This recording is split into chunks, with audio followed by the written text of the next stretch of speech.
Welcome to Films and Stuff with your hosts, Pete Mitchell and Ethan Hunt. Pete, welcome back. Films and Stuff. How are you? Woo! I'm good, Ethan. How are you? I'm great. So, I have just finished season 4 of Ozark. As have I, and don't worry, listeners, we will be doing a separate review on it. Yeah. But yeah.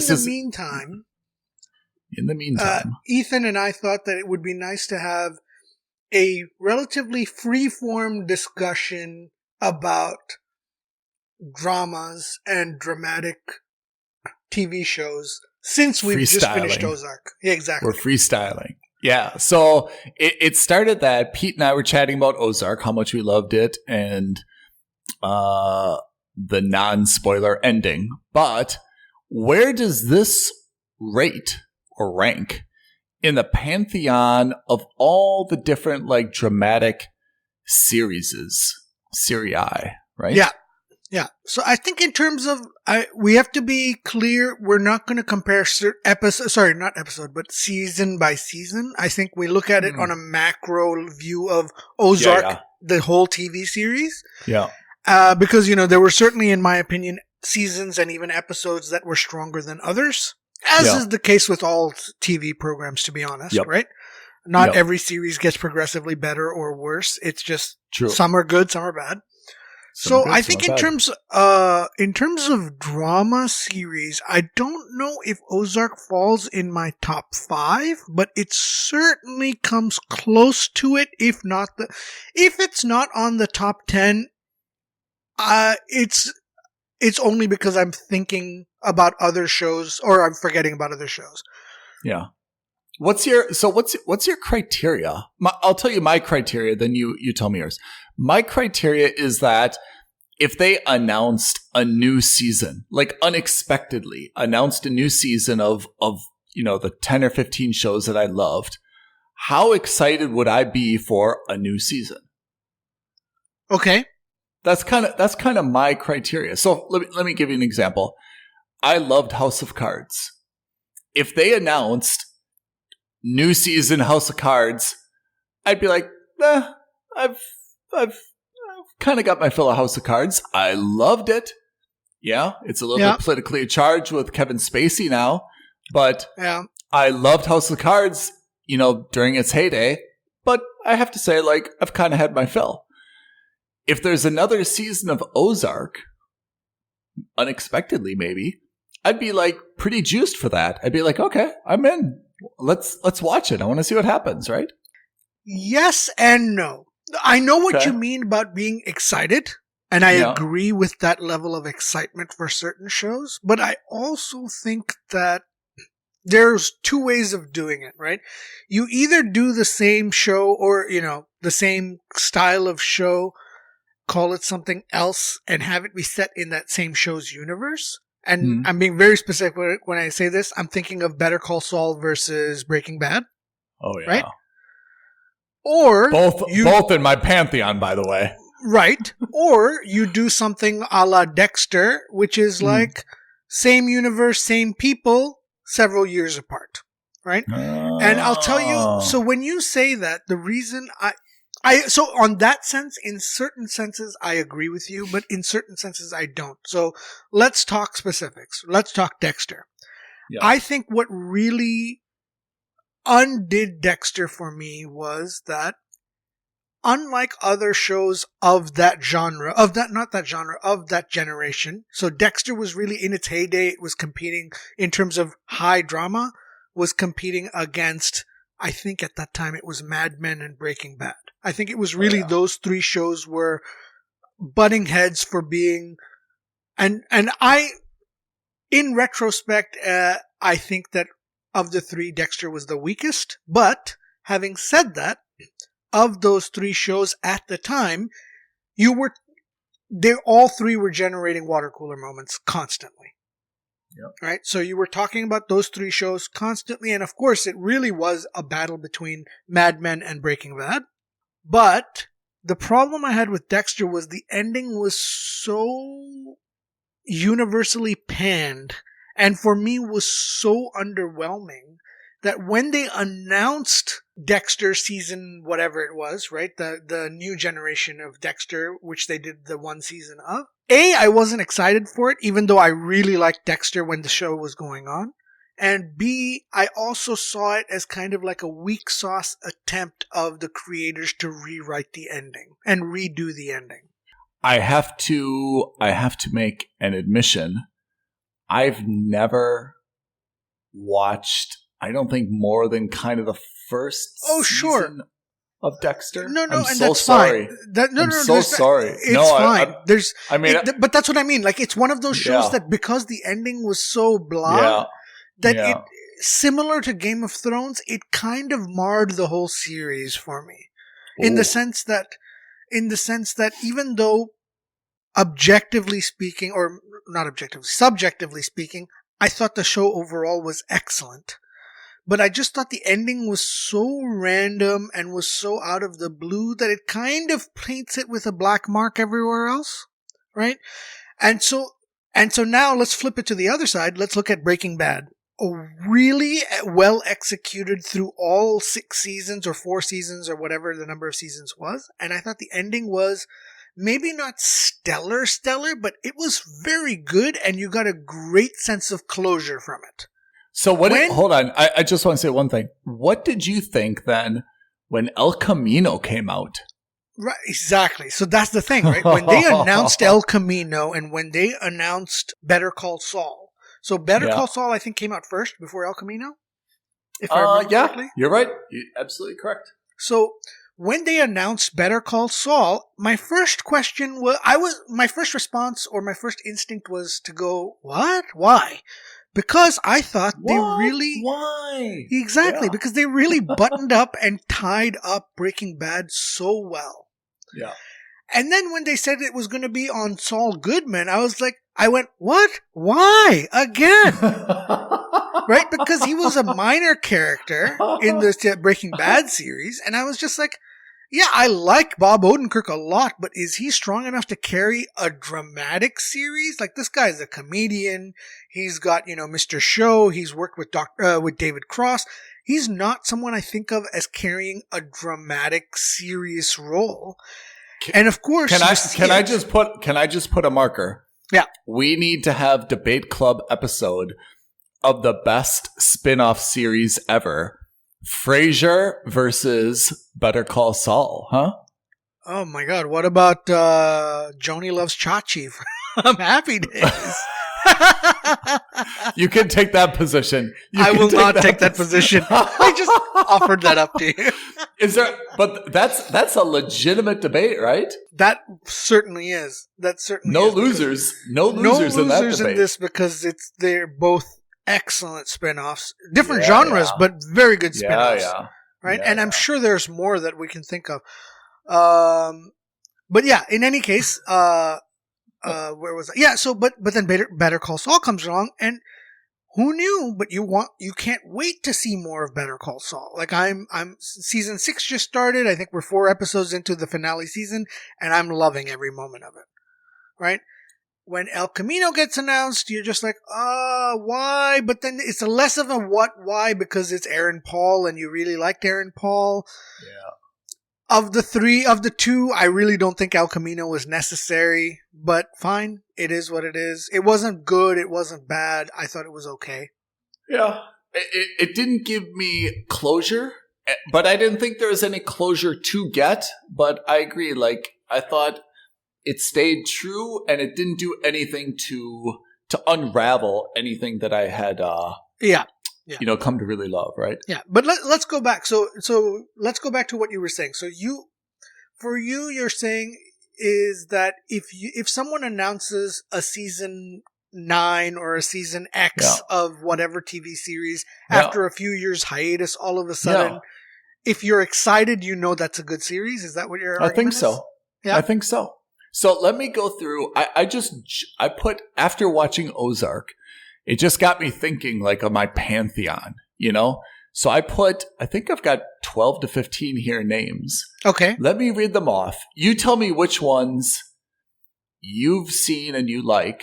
Yeah. And let's start to like put them in order, and you tell me which ones you think I'm missing. And I'll make 3 disclaimers at the beginning.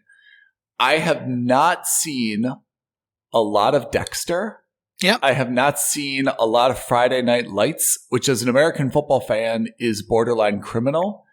And I have not watched Peaky Blinders. I would expect that all 3 of those have their share of supporters. They're not on my list just because I haven't watched them. So here's my list in kind of random order. Yep. Breaking Bad, Better Call Saul, Mad Men, The Wire, Game of Thrones, The Expanse, Orange is the New Black, Sopranos, Boardwalk Empire, Westworld, House of Cards, The West Wing, Lost, The Americans, Handmaid's Tale, Billions, and Animal Kingdom. What do you think I'm missing, and what have you not seen that's on my list? So of them, I don't... Okay, so, and again, please, listeners, do not lynch me for this. I've already been chastised. There shall be no violence. There shall be no violence. I've already been chastised roundly, but I haven't yet seen Handmaid's Tale. I'd never heard of The Americans until you told me about it. Oh, man. So good. So good. The Wire, I have not seen. Criminal. What else? I think everything else I have seen on that list. Animal Kingdom? Oh, Animal Kingdom? Yes. Oh, that you put me onto that show. I tried. I watched one season and I couldn't get through it. Oh. I couldn't get through the second. Oh. Okay. But yes, I do remember that. And that's not to say that I think it's bad. It's just something that I couldn't get through at that time. Yep. I will try to revisit. I think that's one of the key and one of the, I think, very important points is that while this list isn't fluid, there are times where there are certain shows you have to be in the right mindset to watch them. And with dramas, especially at this level, if you're not watching the whole show dedicated and if you're not prepared to watch it mentally, it's really hard to get through a season and appreciate it and really feel for it. And the Breaking Bad spin-offs and Breaking Bad itself is an excellent example of that because it's so slow paced. So slow. And it's not slow paced for, oh, that means it's bad or boring. No, it's slow paced because it's deliberate. Every action and every scene and every, line of dialogue. The close-ups. Deliberate. Yeah. Right? Like, I mean, just one example was, in this last episode of Better Call Saul is they're at like an abandoned motel or like a cheap motel and you see like a beer bottle by the swimming pool that's like really scummy and disgusting, leaking beer or from condensation of some kind. And it kind of lingers on that for a few beats and it's so purposeful. This isn't, filler for the sake of filler. And that's, I think, what the showrunner, Vince, something. Vince Gilliam, whatever it is. All of these things are done for a specific intent, whether you know it or not. Like, I don't half the time, but I appreciate the pacing. Yeah. And so, for example, I was telling Ethan, I sat down last weekend. I had a few hours to kill. I said, you know what? I'm going to start Slow Horses. I watched Slow Horses. Yeah, exactly. And it's the new, not new, but the relatively new drama that just finished the first season on Apple TV Plus. I sat down and 5 minutes in, I turned it off because I was like, you know what? This is not something that I'm prepared to watch right now because I'm going to miss everything and I'm going to end up watching a 1 hour episode is going to take me 4 hours to get into. Yep. That's important for everyone to realize. Yeah. For me, I think in terms of what else I would add on this list of yours, I would say, did you add The Sopranos on there? Sopranos is on there. Yeah. And Yellowstone, I think theoretically is on there. Oh, wow. That's very, very interesting. Yeah. For me, I would have said Succession, but I think I'm actually removing Succession from this list. Only because it's like Succession is almost like a dark comedy so at the same time. It's so toxic. And I think it's too toxic, right? Yeah. And I think that toxicity rather helps for its humor elements. I don't think it helps for the drama. I agree. Generally on my list, I'm just looking at my list to see how much violence I have. Breaking Bad, Better Call Saul have like some good killings. Mad Men does not. I mean, people have died. The Wire, all about killing. Game of Thrones, killing, but like in a medieval way, so it feels like it doesn't count. The Expanse, space killing. Orange is the New Black. I mean, everyone's already in prison. Sopranos, killing. Boardwalk Empire, killing. Westworld, massacring. House of Cards, yeah, but political, it's more political. Certainly. Yeah. West Wing, political. Lost, yeah, but it's not really intended for violence. The Americans, spy killing. Handmaid's Tale, killing. So actually, kind of a lot of violence on this list for dramas. Yeah. So I think that's one of the key things, and maybe this is not a factor, but maybe this is a contributing factor, let's put it that way, to why we think these guys or these shows are really excellent. And I think a lot of it is because in most of these shows, the protagonist isn't necessarily a good guy. Yeah. I think in almost very true. I think in almost every one of these shows, the protagonist is actually, if you objectively speaking, a bad guy. Did you just think of that, or was that pre-prepared statement? No, I just realized that. Looking at this really list especially. Yeah. Right? And, Breaking Bad, I mean, we talk about, what's his drug name? Dealer. Heisenberg, right? I mean, definitely. Better Call Saul, you've got this lawyer who's really a lawyer for the mob, right? And it's the origin story for that. Sopranos, we're talking about the mob boss. Mad Men, you've got, he's not really a bad guy in terms of being a criminal, but he's a bad guy in the sense that he's a sexist, he's a womanizer, and certainly a lot of that is certainly a lot of that is pawned off at least in that show for being era appropriate. But that doesn't mean it's not true, right? I mean, in the sense that maybe adultery was commonplace back in the 60s and 70s in Madison Avenue, New York, but that doesn't mean that that's okay. It's just, that's a facet, right? Yellowstone, even Yellowstone, like the guys we root for, objectively speaking, their family do bad things, including murder. Yeah.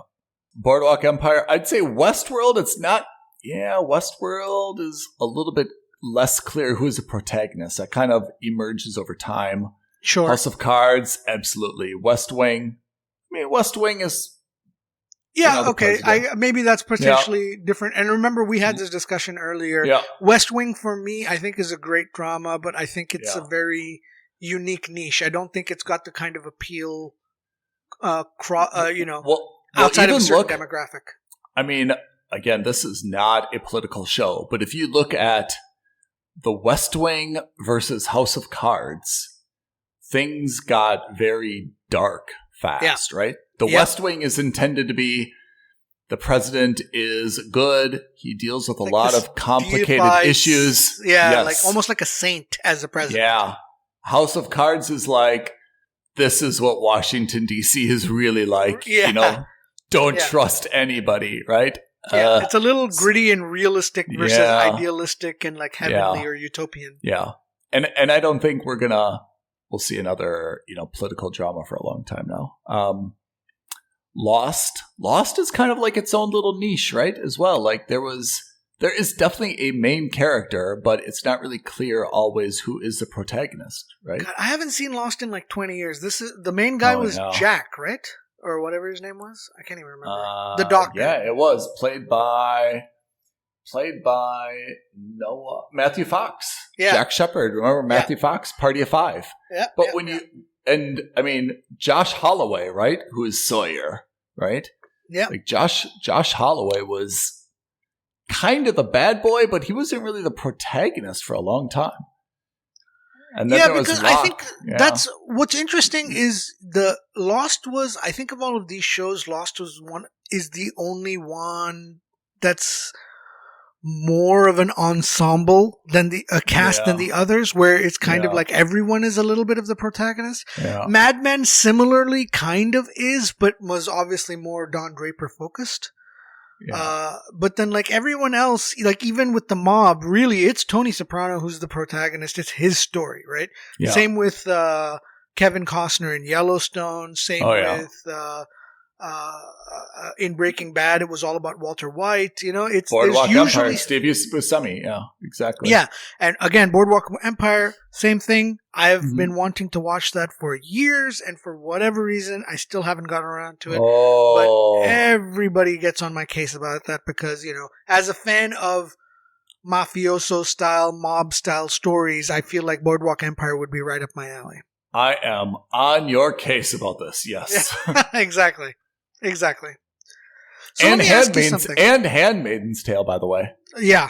So let me ask you something, because I think this is going to be, it's not an issue for me. It's not something serious, but it is something that potentially affects this list for me. And it seems like it may not for you. What do you think about shows that have generally been really good, but where the ending was so either puzzling or so bad or so antithetical to what the rest of the show was? Does that color your view on the rest of the show or not? No, it really doesn't. I think you're a better man than I. I have to say, I mean, I think what I've maybe come to expect over time, and I think this dates back to kind of like the 30-minute like sitcoms or shows of kind of like the 1980s that one by one kind of came to an end, is that the ending is just the last episode. It's not intended to provide this perfect closure for every character and explain exactly where, you know, everyone goes. And I think a little bit of like kind of Cheers and Family Ties and all those other kind of like 30-minute shows that I kind of grew up on, you know, in the 80s, they were just kind of like the last episodes. But I didn't really let that bother me in terms of how I looked at the franchise as a whole. So, I mean, I know that there's a lot of people that are unhappy with like Sopranos. Even to this day, you know, Soprano fans are like, that was a terrible last episode. You know, the stories of whether or not, you know, their cable TV went out, or there was like some reception issue, why it was black and what happened and what does it mean. I mean, it was a bad last episode, but I mean, for years, that was a great show. And I had so much fun with my friends watching it together and talking about it. It's hard to like let, you know, the last couple of minutes, you know, like, I guess prejudice me against, you know, everything else. Right. Yeah. I think this is where you demonstrate that you're maybe more mature about that than I am, because I look at something. Yeah. Go on. I mean, I was just going to say, even when I look back on my list or your list, like how many really had a great last episode? I can't even remember the last episode of Mad Men. Better Call Saul yet to come out. Breaking Bad. Tied a lot of things up. Maybe not last episode. Let's be general. Maybe the last season / last few episodes, right? Last season is important. You know, like Game of Thrones is probably like the headliner when it comes to that. You know, exactly. Game of Thrones, I mean, we suffered for 7 years. The delays, winter is coming. You know, we went through excruciating pain to watch a lot of storylines that we didn't care about to get the payoff of season 8. And then it just, I mean, we know how it went, right? Yeah. I mean, it was extraordinarily unfulfilling in that last season. So Game of Thrones, I think, is the model for how not to rush, you know, to the end. I think that's why, for me, Game of Thrones isn't on my list, is because it's, you know, you're right. If it was one episode that was bad or it was just the ending episode, I think I could overlook that. But I think season 8 of Game of Thrones was such it's criminal. Was such a roller coaster of emotions, and not in a good way. No. That, you know, because lots of bad things happened on that show to a lot of good people and bad people. But it was all justified, and there were good payoffs for it, right? So that iconic scene where Joffrey's face goes purple when he's getting poisoned with his pie, or, that relatively iconic scene where Ramsay Bolton gets his face bitten off by these dogs, which, was maybe one of the highlights of season 8, is because those were moments of payoff, right? Yeah. But then to see the other payoffs that we were really looking forward to expecting, because I would have traded those 2 moments away for seeing the Lannisters as a whole getting their just desserts, and you don't get to see that. Wait, what's their just desserts? You wanted them to get paid or die? No, I mean... Do you like the Lannisters or do you not like the Lannisters? I hated the Lannisters, but in the sense that...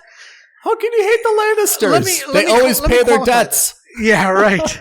Let me qualify that, right? Let me say that Jaime Lannister turned out to be this really complex guy who over seasons, I guess, whenever he got captured, I think it was season 6, so maybe it's season 6 and 7, or just maybe season 7.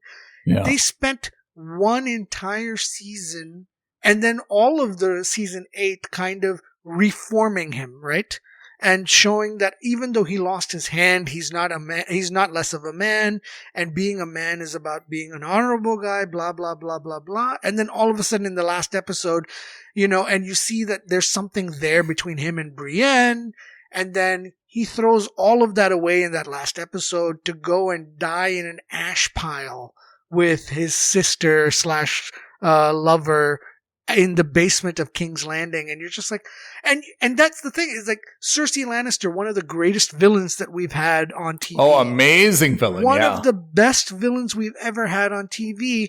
That's how she dies. We don't see her die. And that's how, we just see like a mummified, stoned version of her in the basement holding on to the love of her life and her brother. And you're just like, it's a morose moment that's not deserved for her. You know what I mean? I don't know. Anyway. So I think for me, Game of Thrones, that ending was so bad. And I think I'm being unfairly harsh on something like Dexter, because the ending really was just that last episode was so bizarrely bad and so off kilter that it kind of, for me, every time I think of Dexter, I don't think of the good seasons ahead of it, behind it. I think of only the crap it ended on. And to be very frank, like the renewed season, like I wasn't a super huge fan of that one season as well that we got.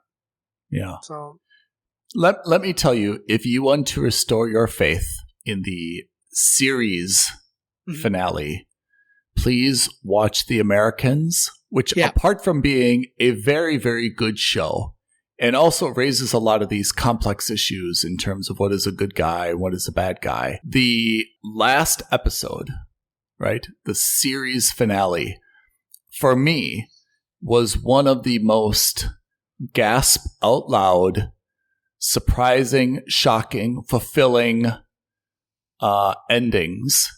Totally unforeseen, but yet not like just kind of like fabricated out of nowhere. You could kind of see what was coming when you look back on it. I thought that ending for me was exactly how something should end, and I don't even know if there was a U2 song playing in the background, but in my mind there was. That's exactly the way that it should end. Exactly. Okay. You stand up, you wipe your tears, and you take your empty popcorn bowl to the kitchen. You move on with your life, and you're like, oh, that was good. Yeah. That was good. It shouldn't be, and it's hard to do. God bless it. It is got to be hard to do to make people happy, because people are just irrationally attached to characters or to storylines, and life just doesn't follow, how things always should go or you want them to go, right? And that's the hard part, is that we get emotionally invested in characters. And that's why I think all these shows are good, because I'm emotionally invested in the characters. I care about, maybe not Walter White. I didn't like his wife, Skylar. I mean, that's been talked about, so much, like online. Yeah. I kind of like Saul, like there's things that I hate about him, but I kind of, understand his backstory, Mad Men, like Don Draper, we both like kind of want to be him. Not both, but I mean, like people kind of want to be him, but at the same time, they're like repulsed by him, The Wire, like all these things I think have characters that you just have like some connection with, whether it's positive or negative. Yeah, I mean, again, so I can't speak on The Wire, but yes, I agree with you. I agree with you that there's certainly, there's certainly moments of, look how cool Don Draper is. I wish I were that cool. I wish I could seamlessly jump over a bar and mix myself a Manhattan the way he did and, be utterly cool while doing that. I get it. I totally get it. But what am I missing on this list? Help me out. What am I missing? I mean, you're talking about Dexter. What about Friday Night Lights or Peaky Blinders? So Peaky Blinders, I highly recommend. It's a great show. It's one of the few. So I am not a period drama guy. I am absolutely not a period drama guy in general. Like, I understand that Downton Abbey. I'm totally with you. I understand that it's filled to the brim with some of the best actors of our generation. I fully understand that. And from what I understand, and from what I've been told, I also understand that it's an impressive story and there's lots to do with it. I'm with you. I cannot for the life of me sit down and watch a Victorian era TV show. I am absolutely. And there's a new one, Bridgerton. And someone told me, like, oh, you got to watch Bridgerton. It's so good.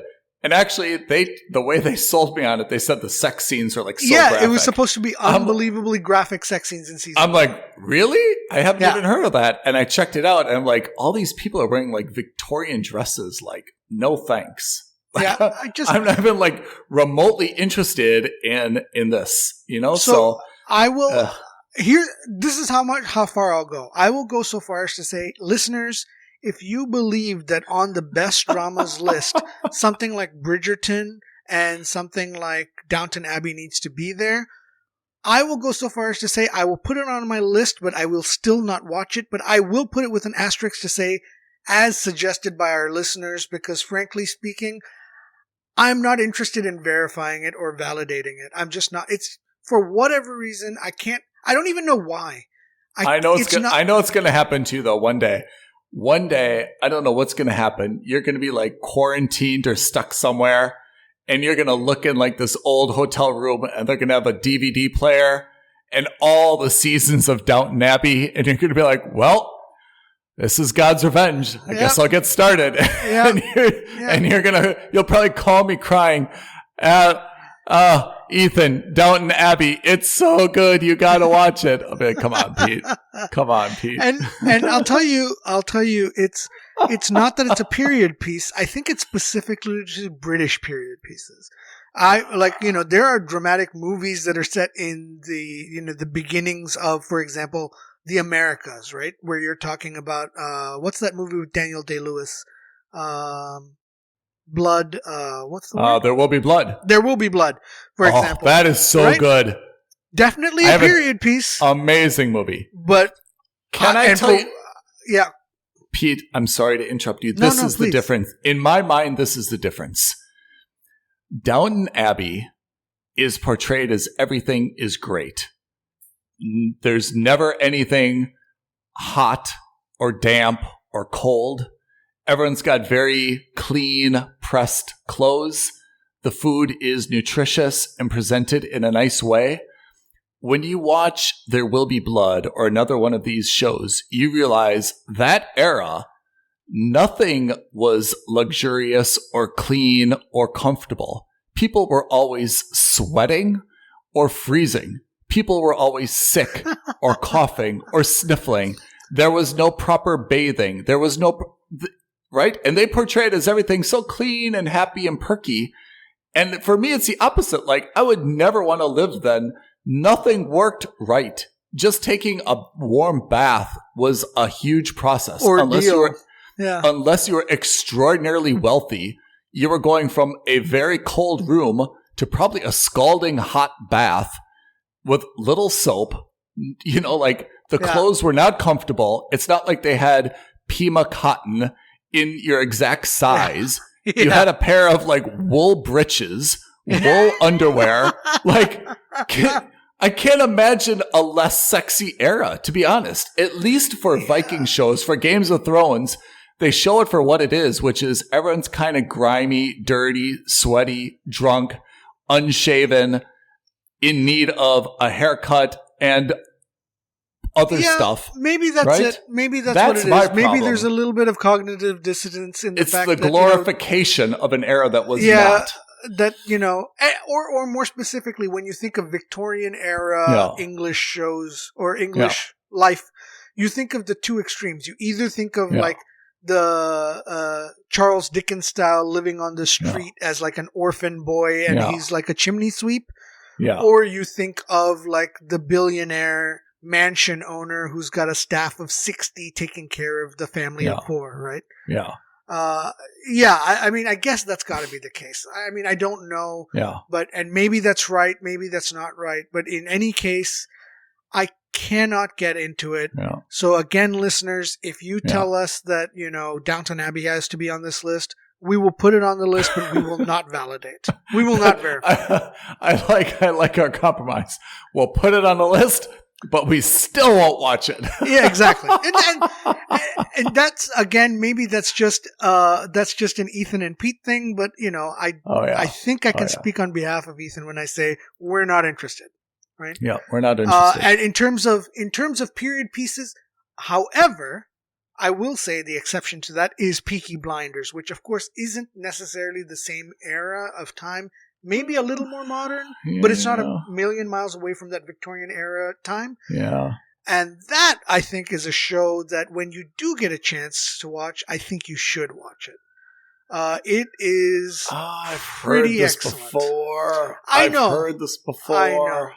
But I think I put that on my Q fillers. It'll be a Q filler. And I've no doubt it'll be a Q filler, but it'll be a Q filler that when you watch it, you'll be like, oh, wow, it's actually really good. Can I tell you when I would watch this? Yeah. I would watch this on a long flight. If I had a 12-hour flight, I think that would be the time when I would watch Peaky Blinders. But I would have to download it myself because you'd probably get like season 2.5 on the TV programs. My pet peeve with airlines, which is Peaky Blinders. Watch the second half of season 2, and you're like, "Oh, good." And 3 episodes from season 7. Yeah. Oh, that's great. I just stopped at episode 5 of season 2 before I got on this flight. I was just hoping they started with season 6 onwards. It's slightly like Breaking Bad in that it's slightly slower paced, or at least the first season definitely was, right? And it's very deliberate. That opening sequence of it is killer. The opening few minutes with Cillian Murphy is a killer. And maybe this is another list of all the series. That's the one that stands out to me. I actually remember how that show opens. Oh, you know what? You know what? There's a second thing here. We talked about how they end. We should be talking about how they begin because in the great scheme of things, if you open slow, I'm not even getting to your bad ending. Whereas if you open strong, go ahead and make a bad ending. You've already gotten my love, right? Yeah, absolutely, right? Because I think if I remember correctly, in episode 1 of Game of Thrones, it's Ned Stark decapitating a criminal. Yeah. Himself. And you're just like, oh God, if this is what the show's about, I'm in. I have to say, Game of Thrones, for me, I was not hooked probably after episode 1. It maybe took me like 2 or 3 before I was really in. Right. Breaking Bad, I feel like I got into right away, which is surprising because it is super slow. But here's another potential debate topic between you and I. What is better show? Breaking Bad, Better Call Saul? Oh my God. That's, again, no losers in this. No, because whichever side wins, both sides win. It's tough, right? I love it. I love both of those shows so much. And like, honestly, my MVP right now between the two shows is actually not even any of the characters from, Rhea Seehorn. Jimmy's wife.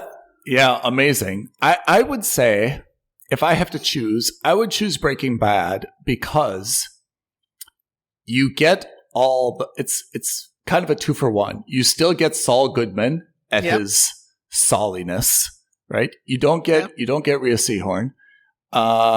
You get the Chicken Man. What's his name? Giancarlo Esposito. Yes. You know, you kind of get the best parts of, or you get some parts of Better Call Saul in Breaking Bad. Plus, I'd like Jesse Pinkman. And you also get Mike, the retired cop, right? Yep, you get Mike in both of them. Yeah, so I would say that Breaking Bad gives you most of the good parts of Better Call Saul.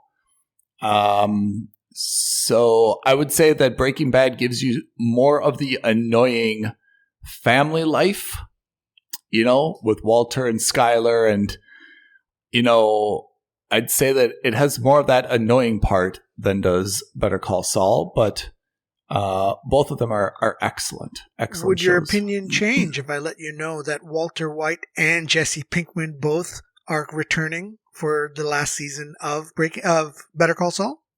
For the last episode.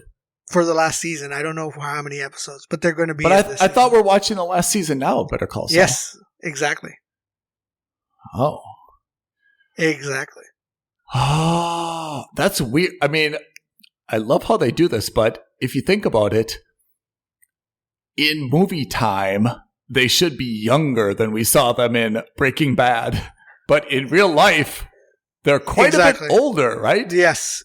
So it'll be interesting to see what because that's, so funnily enough, that's exactly what we saw with Jesse Plemons in El Camino. Oh, yeah, in El Camino. Right? Because he was a younger, very scrawny younger kid in Breaking Bad. And then in El Camino, he's put on a little bit of weight. He's older. Yeah. But, you know, in terms of the show, it's a few days or weeks in terms of time difference.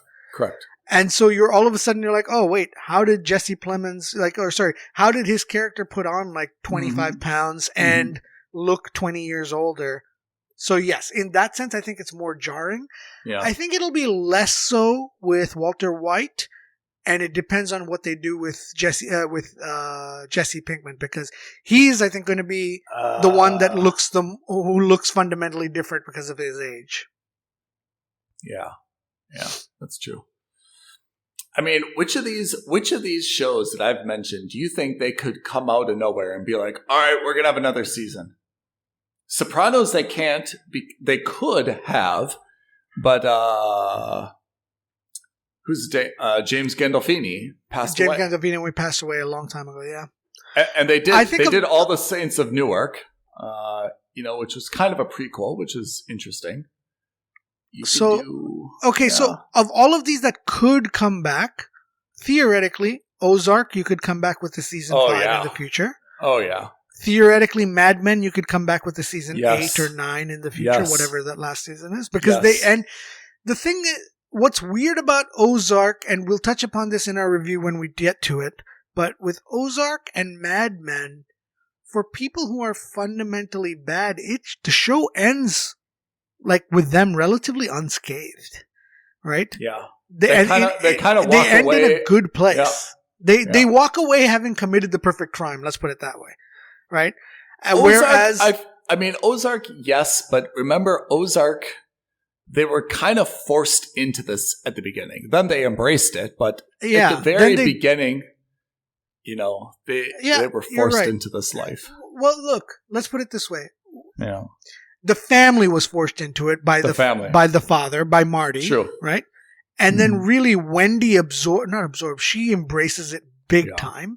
Yeah. And then the two kids, Charlotte kind of goes along with it the whole time, but it's really the what's his face? I can't remember the name. Jonah Bird. But really it's Jonah who kind of embraces it and goes against the grain and then embraces it again. He's the one who I was the most irritated with out of all. I liked him the most. I liked him the most out of all four of them, but he was the one that also irritated me the most. Do you ever find it funny when there's like a bad guy, like a really bad guy, and you go to their IMDb and they're just like smiling on their headshot? Yeah. You know, like I'm looking at, for Ozark, remember Omar Navarro? Yeah. Right?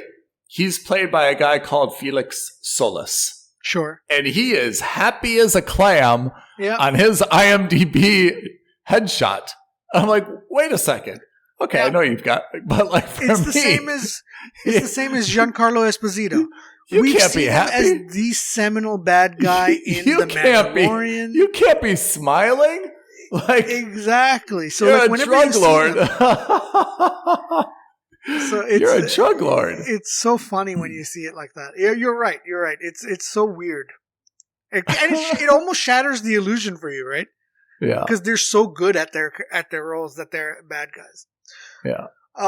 Okay, so look, let's get back to this list. So where are you on something that's more recent, like Yellowstone, or I mean, Better Call Saul? I consider Breaking Bad, so I don't consider that recent.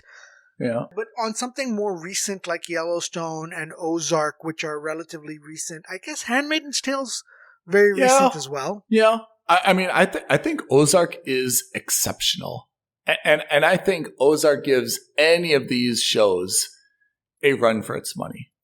Any single one of these. I mean, people can have their own preferences, but I think Ozark from top to bottom, in terms of the cast, in terms of the writing, in terms of the action, in terms of not being stale, you know, the introduction of characters, you know, I thought they had the right pace in terms of new characters coming, characters going, but it didn't seem like rushed. It didn't seem gratuitous. It didn't seem like they were taken away too early. I thought they did a very good job with the pace. I think Ozark is as good as anything on my list. I know in terms of critical acclaim, you know, Breaking Bad is kind of, you know, has a lot of critical acclaim. So does Mad Men.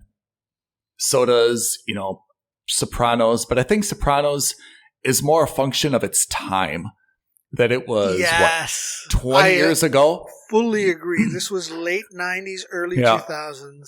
If you watch Sopranos now, I think you'd be like, wow, that did not. It's not that I it don't know didn't how much age well. Cultural cachet it has right now. It just, I think it was just slower, and, you know, it doesn't have the same, you know, the interesting part of The Sopranos, I think, was Sopranos was supposed to show gangsters in their day-to-day life. You know, that there are a lot of gangster movies, but there are no gangster movies that showed like, hey, they've got to do the laundry. They've got a grocery shop. They've got wives that, you know, they have fights with. They've got kids who get in trouble at school. And that was, I think, what was so unique about The Sopranos. It had great music, great opening scene, great logo. But just in terms of kind of like the episode to episode action, you know, we could probably do better. So I think I think Ozark is just as good as any of this. I think Billions is very good, entertaining show. But I guess I have a little bit of a problem just because it's intended to be Wall Street based. And the Wall Street stuff kind of has the right jargon and language, but it obviously, just like a good, you know, hospital show like ER or something, it oversimplifies a lot of things. It does. For me, it's really hard to, you know, to overlook, you know? And I think that's also because of our backgrounds in banking and our experiences with banking. I think for your average, you know, your very average lay person, it would be okay. I think of the, like for me, for example, on this list, I would say some of the newer stuff, at least at this point in time, probably is the weakest stuff, with the exception of Ozark. For example, Yellowstone, good drama, I think. Do I think it's an all-time great drama? I think really it's going to see if time will tell. Is that something I'll come back to again and again in the future? Yeah. I don't know. It's on the list right now, but again, my feeling is that it's on the list right now because it's still very fresh in my mind and how much I like it. What do you put above it? I mean, put your top 5. Like, give me right now. You're banished. So you're under quarantine in London. You've got 5. Let's call them DVDs. You've got 5 DVDs to take with you for the next week. What are you grabbing? So the 5 box sets that I'm going to watch are Breaking Bad. Okay. And I'm going to Better Call Saul. Whoa. Okay. All right. I would say Mad Men. Okay. What else would I take with me? So there's 3 out of the 5. Yellowstone? No, I don't think it'll be. That's the point. Is I don't think it'll be Yellowstone. Animal Kingdom? No, but I would take The Americans, even though I haven't watched it. Because of what you said. Because what you said was the finale was so good that I would stick it out for that. That sound you hear is my royalty being deposited. Cha-ching! That's my royalty. Probably Yellowstone? Orange is the New Black? We didn't talk about that at all. No, but frankly speaking, Orange on the New Black isn't on my list. Oh. I saw the first season. I thought it was fine. I didn't think it was bad. I, again, remember, Orange is New Black also had the distinction of being one of the first Netflix exclusive series. Yeah, that's probably true. It was the one, I'm pretty sure it was the first, if not one of the first, at least it was the first generation, where Netflix was saying, you know what, we're not going to license any more movies or TV shows. We're going to go out and produce our own content. And I remember it being Orange is the New Black because of Laura Prepon, right? Because I liked her in the 70s show, Big Red. Oh, yeah. Hold on. That show, we should just take one moment and talk about that cast, which is Jason Biggs, and there's someone else who has their own show right now as well. Yeah, from Russian Doll, Natasha something, or Natalie something. Yes. Maybe Natasha, actually. Natasha Lyonne. There you go.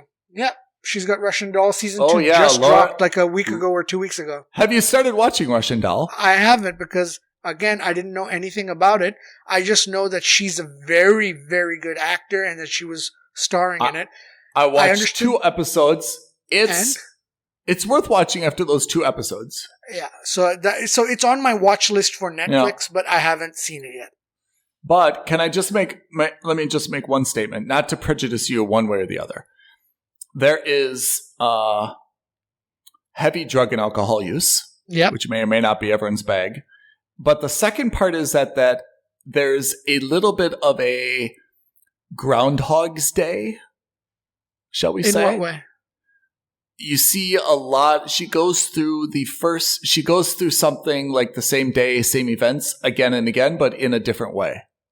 Does that make sense? What? Okay. You remember Groundhog's Day, right? I do. Yeah.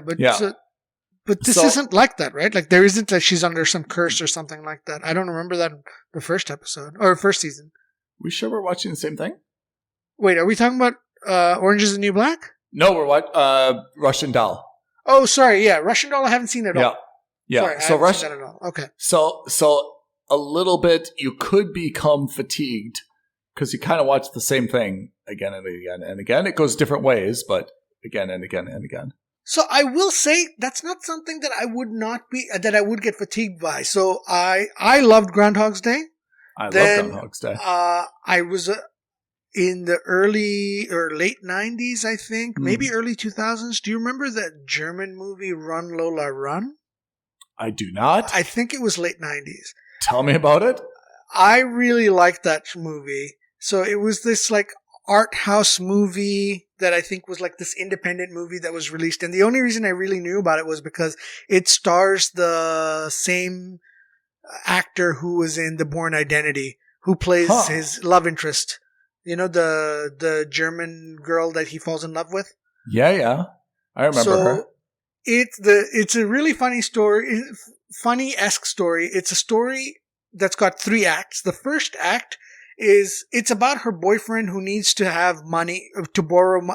either borrow money or steal money or get some money so that he can pay back this his drug dealer, because he's he's taken drugs on to sell, loses the drugs, and needs to pay the drug dealer back, otherwise he gets killed. And his girlfriend's name is Lola. Her dad is a bank manager, and it's the same story in three acts, right? So they repeat it, but in every act something different happens. So in the first one, she steals from her father's bank. In the second one, she finds money and steals it from somebody else. In the third one, she wins the lottery and pays it off. And so it's the same story told 3 times with some element that's changed, and like how it's like the butterfly effect in place. I choose the lottery. Yeah. Yeah. Well, exactly. That's the quote unquote best ending. Yeah. So that's where everyone's alive.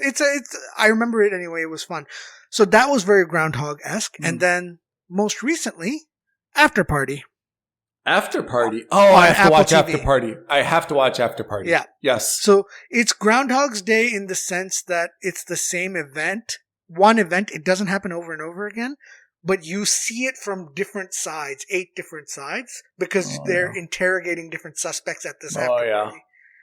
So it's actually... that's been done. I mean, I always enjoy those. Yeah. Yeah, exactly. Because it's semi-Groundhog before, style. But it's not quite. It's not the day is repeating. You know what the main element is that the storyline is centered around, but you get to see different sides of the angle every day or every episode. But Russian Doll is definitely on my list. Yeah, we should add that to the list. So there's a few things we each have to see. I've got to see probably more Dexter. I should also see Peaky Blinders. Friday Night Lights, I'm probably never going to get to. It's not my thing, yeah. I think I've just... I think we've aged out of it as well. I mean, I've read the book. I've seen the movie. I mean, so I'm not sure if I need to... All the more reason, yeah. Yeah. So I'm not sure if I need to watch the series as well. And I think I'm 1 season behind on Billions. I need to catch up on Billions. Yeah, Billions is interesting. It's not on my list either, but it is a compelling watch again because we're involved in the space. We know the industry. It's fun, and there's a little bit of wish fulfillment that happens in it, but that's it. Otherwise, the one show I don't think we've mentioned a lot about was The Expanse. That's a drama, right? That's a space drama. Properly belongs on this list. Do you agree? Yeah. I put it on my sci-fi list. Definitely on my top whatever. Oh, you think we should make a separate sci-fi list? There's probably going to be a separate sci-fi list. Right? It's got to be. It's got to be. Yeah. I see Expanse as more of a sci-fi show than I do as a drama, even though it is obviously dramatic. That's true, but sci-fi, there's not a lot of series. Is there? For sci-fi? What would you put? I mean, theoretically, you've got some things on the list, you've got things that are like, Star Trek, TNG, for example. What's TNG? Battlestar Galactica, The Next Generation, Picard. Oh. So,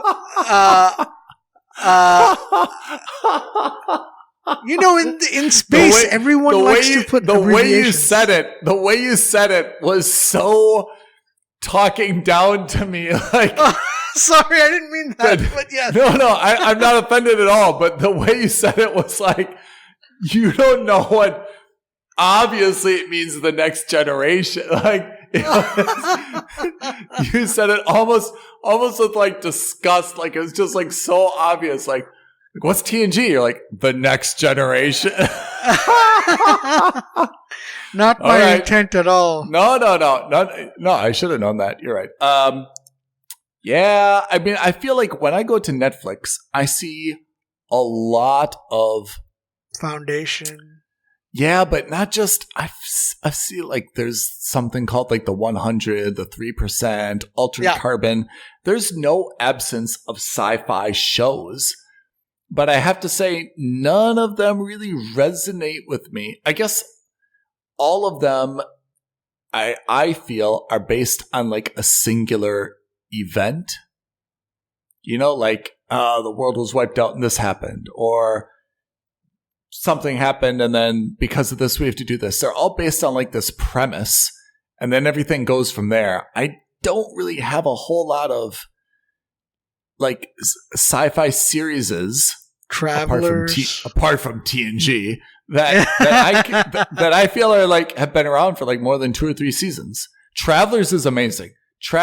Is amazing, although that is 21st century based. I know it's sci-fi, but it's 21st century based. It's kind of less of a sci-fi and more. Yeah, it's more. You're right. You're right. I understand what you mean.